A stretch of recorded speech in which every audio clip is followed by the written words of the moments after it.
Hi hello வணக்கம் and welcome to ஜெரிஷாஸ் kitchen.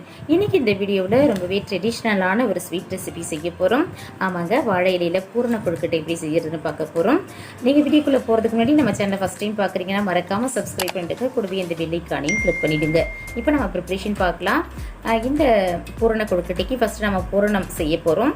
அதுக்கு நான் 1 கப் அளவுக்கு வெல்லத்தை பொடிச்சு எடுத்து வச்சுருக்கேன். அதை ஒரு வாணையில் சேர்த்துக்கலாம். இது கூட ஒரு 1/2 கப் அளவு தண்ணி சேர்த்து நம்ம கலந்து விட்டுக்கலாம். இந்த சக்கரை நல்லா மெல்ட் ஆகணும். இப்போ நம்ம பாக்கு எதுவும் காய்ச்சல, சர்க்கரையில் இருக்கக்கூடிய கல் தூசி இதெல்லாம் எடுக்கிறதுக்காக ஜஸ்ட் இதை நம்ம காய்ச்சிக்கிறோம். இப்போ சர்க்கரையெல்லாம் நல்லா கலந்து வந்துடுச்சிங்க. இதை நம்ம இப்போ ஒரு வடிகட்டியில் வடிகட்ட போகிறோம். ஸோ ஸ்டவ் ஆஃப் பண்ணிவிட்டு இதை வடிகட்டி எடுத்துகிட்டு வந்துடுறேன். இப்போ மறுபடியும் ஒரு வானலை ஹீட் பண்ணி இதில் நம்ம காய்ச்சி வச்சுருக்கோம் இல்லையா வெள்ளைப்பாகு, அதை இது கூட சேர்த்துக்கலாம்.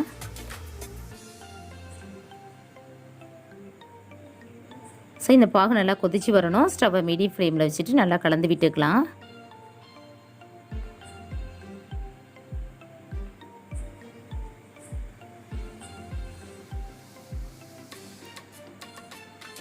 ஸோ பாகு நல்லா கொதிச்சு வந்துடுச்சு. இப்போ இது கூட நான் 2 மூடி அளவு தேங்காவை துருவல் எடுத்து வச்சுருக்கேன். அதை இது கூட சேர்த்து நல்லா கலந்து விட்டுக்கலாம்.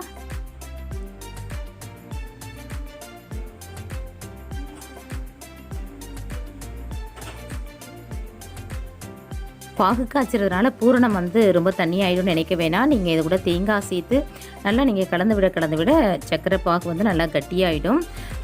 இப்போ நான் இது கூட 1 கப் அளவுக்கு பாசிப்பருப்பை வேக வச்சு வச்சுருக்கேன். அது இது கூட சேர்த்துக்கிறேன். நீங்கள் பாசிப்பருப்பு சேர்க்காம கூட பண்ணலாம். நான் பாசிப்பருப்பு சேர்க்குறதுலாம் ஹெல்த் வைஸ் நல்லாயிருக்கும், டேஸ்ட்டும் நல்லாயிருக்குங்கிறதுனால நான் பாசிப்பருப்பு சேர்த்துக்கிறேன். பாசிப்பருப்பும் சேர்த்து நல்லா அந்த வெள்ளை பாகு குறைஞ்சி வரணும். அது வரையும் நல்லா கலந்து விட்டுக்கிட்டே இருக்கலாம். இப்போ நல்லாவே பாகு சுண்டி வந்துடுச்சிங்க. இப்போ இது கூட ஏலக்காய் பவுடர் சேர்த்துக்கலாம்.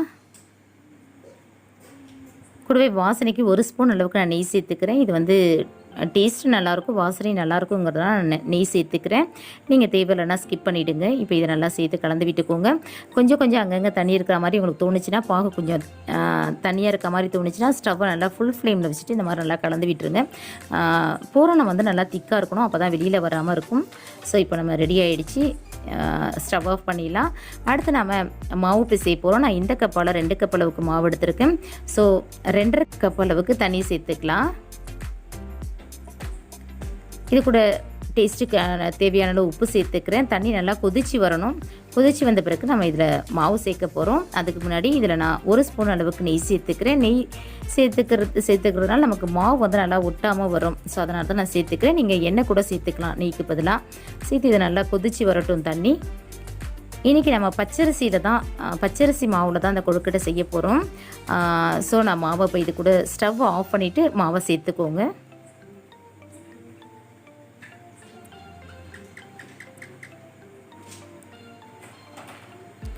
மாவை சேர்த்துட்டு ஒரு கரண்டி நல்லா கலந்து விட்டுக்கோங்க. ஸ்டவ்வை கண்டிப்பாக ஆஃப் பண்ணிவிட்டு மாவு சேர்த்துக்கோங்க. அப்போ தான் கட்டி விழாமல் இருக்கும். ஸோ உடனே நல்லா அந்த கரண்டி வச்சு நல்லா அங்கங்கே கலந்து விட்டுருங்க. ஆறின பிறகு நம்ம கையால் நல்லா பிசைய போகிறோம். இப்போ மாவு நல்லா ஆறிட்டுச்சிங்க. அதாவது கொஞ்சம் கை பொறுக்கிற சூடு அளவுக்கு இருக்கும்பொழுதே நீங்கள் மாவை இந்த மாதிரி நல்லா பிசைஞ்சிடுங்க. நான் 2 கப்புக்கு 2.5 கப்பு தண்ணி எடுத்துக்கிட்டேன். அது மாவை பொறுத்து இருக்குது. ஸோ இந்த அளவுக்கு டைட்டாக இருக்கணும் மாவு. அந்த போல் நீங்கள் மாவு நல்லா பிசைஞ்சு எடுத்துக்கோங்க. இப்போ நம்ம வாழையில தான் அந்த கொழுக்கட்டை செய்ய போகிறோம், இலை கொழுக்கட்டை. ஸோ நான் கட் பண்ணி எடுத்துருக்கேன். நீங்கள் கட் பண்ணாமல் கூட செய்யலாம். இப்போ அந்த இலையில் லைட்டாக ஆயில் அப்ளை பண்ணிக்கலாம். ஆயில் எல்லாம் எடுத்துகிட்டு நல்லா ஸ்ப்ரெட் பண்ணி விட்டுருங்க. இப்போது கொஞ்சம் மாவு எடுத்து இதை நல்லா நம்மளுடைய கையால் அந்த 3 விரலால் நல்லா அமுத்தி விட போகிறோம். லைட்டாக கையில் தண்ணி தொட்டுட்டு இதை நல்லா ஸ்ப்ரெட் பண்ணி விட்டுருங்க மாவை. ரொம்ப திக்காக பண்ணாதீங்க, ரொம்ப தின்னாக பண்ணாதீங்க. ரொம்ப திக்காக பண்ணிங்கனாக்க பூரணம் இல்லாத இடம்லாம் டேஸ்ட்டாக இருக்காது. ஸோ அதனால் கொஞ்சம் மீடியமாக பண்ணிக்கோங்க. நல்லா ஸ்ப்ரெட் பண்ணி விட்டுடலாம். இதே போல் ஓரத்தில் எக்ஸஸாக மாவு இருந்துச்சுன்னா நீங்கள் கண்டிப்பாக எடுத்துருங்க. இப்போ நம்ம இதில் பூரணம் வைக்கிறோம். பூரணத்தை கொஞ்சம் ஓரமாக வைங்க, ரொம்ப சென்டரில் வைக்காதீங்க. ஸோ பூரணத்தை வச்சுட்டு இதே போல் நல்லா மடித்து விட்டுருங்க.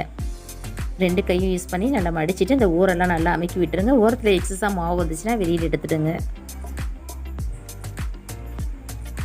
ஸோ நீங்கள் இலைக்கு பதிலாக கவரை கூட யூஸ் பண்ணி செய்யலாம். இல்லைனா நீங்கள் அச்சு வச்சுருந்தீங்கன்னா அது கூட செய்யலாம். நான் இன்றைக்கி இலையில் செய்கிறனால ஹெல்த்துங்கிறதுனால நான் இலையிலேயே செஞ்சுட்டேன். ஸோ இதே போல் நம்ம எல்லாத்தையும் மீதம் இருக்கிற எல்லா மாவையும் செய்ய போகிறோம்.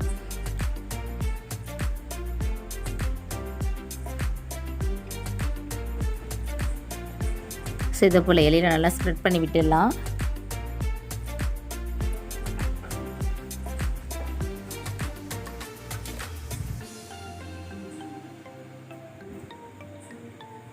இப்போ இதில் பூரணத்தை வச்சுக்கிறேன்.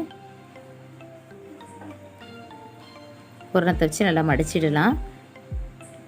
நீங்கள் உங்கள்கிட்ட இலை குறைவாக இருந்துச்சுன்னா இந்த மாதிரி நீங்கள் நல்லா ஓரத்துலலாம் அமுக்கி விட்டுட்டு இலையை கூட நீங்கள் எடுத்துடலாம். இலையை எடுத்துட்டிங்கன்னா கூட அதே உங்களுக்கு அந்த ஷேப்புக்கு வந்துடும். ஸோ இதே போல் நான் எல்லா கொழுக்கட்டையும் செஞ்சு எடுத்துக்கிறேன்.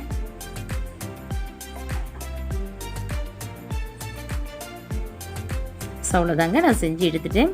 இப்போ இதை வந்து நம்ம ஒரு இட்லி பாத்திரத்தில் வச்சு வேக வைக்க போகிறோம்.